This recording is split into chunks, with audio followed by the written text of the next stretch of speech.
15. yüzyıl Avrupası sadece savaşların değil, aynı zamanda entrikanın, zehrin ve günahın da başkentiydi.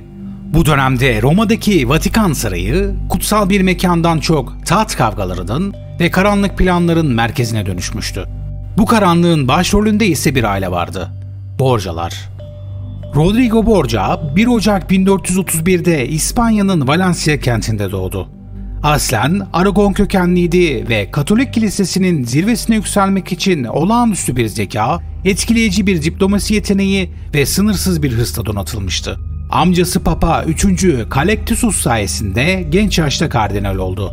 Ardından hızla Vatikan içindeki güç çarklarının kilit ismi haline geldi. Rodrigo, maneviyat değil güç arayışındaydı.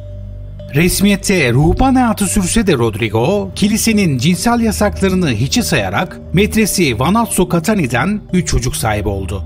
Juan Borgia, Cesare Borgia ve Lucrezia Borgia. Vatikan tarihinde bu tür ilişkiler gizli saklı yürütülürken, Rodrigo her şeyi açıkça yapıyor, çocuklarını siyasi birer koz gibi kullanıyordu. 1492'de Papa 8. Innocentius'un ölümüyle toplanan konklav, Vatikan tarihinin en tartışmalı seçimlerinden birine sahne oldu. Rodrigo, rakip Kardinal Giuliano della Rovero'ya karşı rüşvet ve ittifaklarla oy topladı. Sonunda Papa 6. Alexander adıyla tahta çıktı. Tahta geçer geçmez Vatikan'daki dengeler değişti. Borgia ailesi artık sadece ruhani otorite değil, İtalya'daki en güçlü siyasi hanedanlardan biri oldu. Rodrigo Borgia, papalık makamını Tanrı'ya değil, ailesine hizmet ettirdi. Papa 6. Alexander, tahtına oturduktan sonra ilk iş olarak çocuklarını siyasi taşlar gibi yerleştirmeye başladı.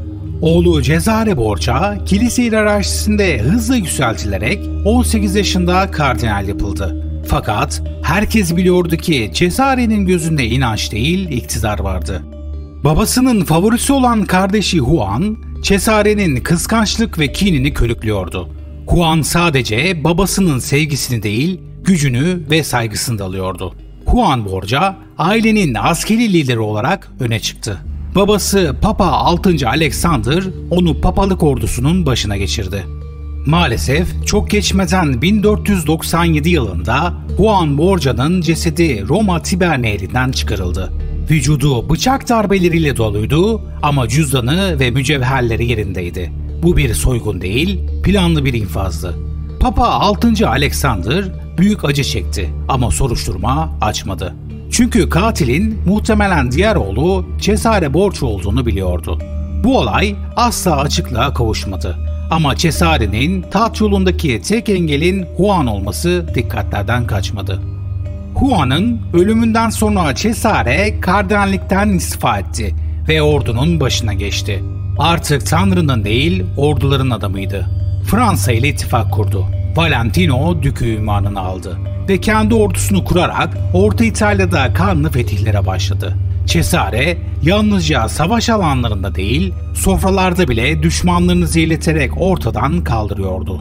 İtalyan şehirleri onun adını duyduğunda kapılarını kilitliyor, prenslikler korkudan titriyordu. Cesare artık sadece komutan değil, kendi krallığını kurmak isteyen bir imparator adayıydı.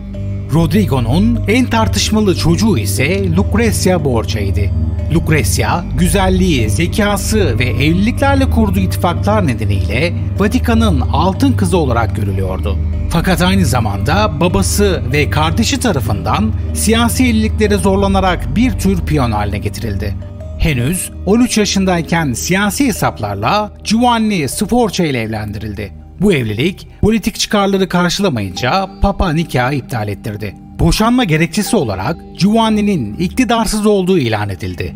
Aşağılanan damat ise sessiz kalmadı. Papa ile Lucrezia arasında ensest ilişki yaşandığını öne sürerek Avrupa'da büyük skandal yarattı. Ardından Napoli kralının gayrimeşru oğlu Alfonso d'Aragona ile evlendi.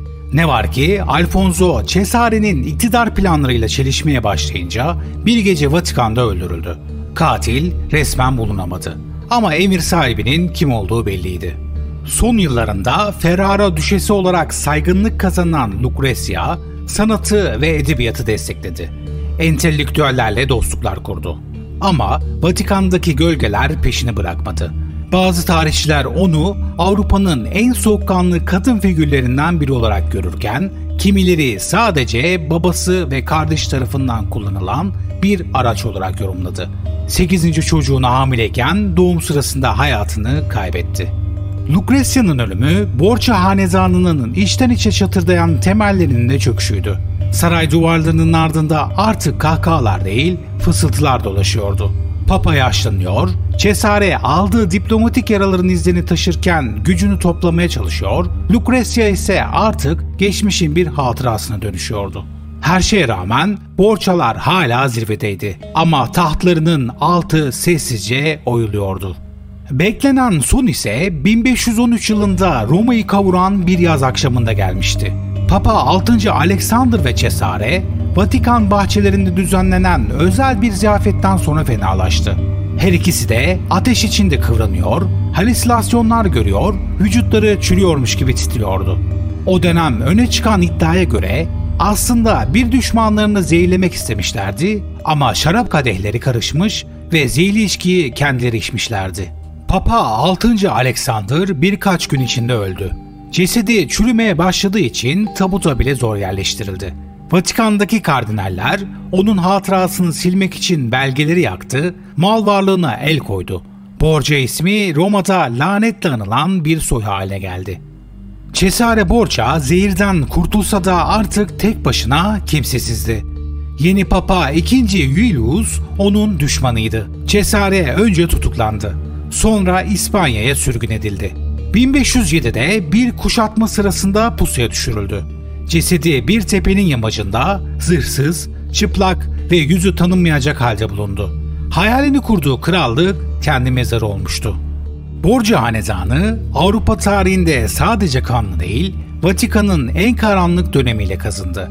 Papa 6. Alexander, oğulları Cesare ve Juan, kızı Lucrezia. Her biri kendi rolünü oynadı.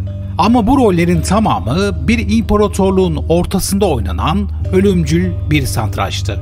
Güç için inanç, ahlak ve aile feda edildi. Ve bu çöküş Vatikan'ın asla unutturamayacağı bir utanç vesikası olarak tarihe geçti. Eğer bu anlatımdan keyif aldıysanız ve daha fazlasını görmek istiyorsanız sizin desteğiniz benim için çok değerli.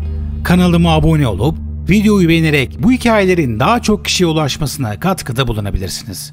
Sizlerin desteğiyle tarihin derinliklerinden ilham almaya devam edeceğim. Bir sonraki yolculuğumuzda görüşmek üzere. Hoşça kalın.